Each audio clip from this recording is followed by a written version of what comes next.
I'm Myra Mead, and I have 3 grandchildren that live with me. They're 12, 14, and 15. And Family Promise housed us last year when our house was destroyed. And how was your house destroyed, if you don't mind me asking? There was October 11th, right after midnight. It was early morning, Sunday morning, and the rain, I think it was 6 inches in 4 hours, or 4 inches in 6, I don't remember, but it was a whole lot of rain. Yeah. And there was a bank in front of our house, and it gave way. And it wiped out the basement. It totally came in. The front yard came into the basement. The flagstones, the shrubbery, all the mud. It was just, in 5 seconds, we were homeless.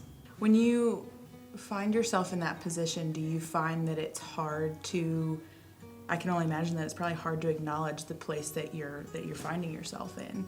And so when they're telling you on the phone, you know, here's this thing that can help you, and you're like, but I thought it was for these people. Yes. That's not me. Yes. And they're saying, you know, yeah, I think that's where you're at right now. I can only imagine that that's really difficult. Yes, there was a very huge pause before he said, well, Miss Mead, you know, I think this might be a good fit for you. You might want to call them.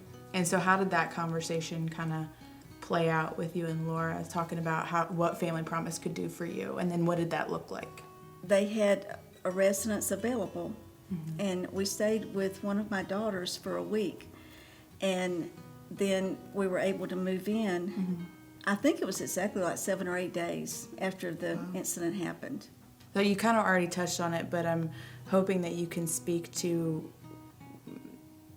maybe what Family Promise was able to provide you more in like an emotional way, like maybe not the specifics of the programs, but how it helped to get you through this time in your life and how it's made you the person that you are today. It took the load off my shoulders. You know, that's the emotional part. I was in shock, you know, still from what happened, because when something happens suddenly, that's where you go. Yeah. It's into a shock kind of mode. But just not having to worry and not having to be concerned. I mean, God put us in a really good place. I think it's hard not to, or when you go through something like that, like you were saying, it's not until you experience it. I know. Do you really get it and can really empathize with what people may or may not be going through? I know that what we spoon out, God shovels back to us. You know, it just comes back to us so much, and this is a great example of that.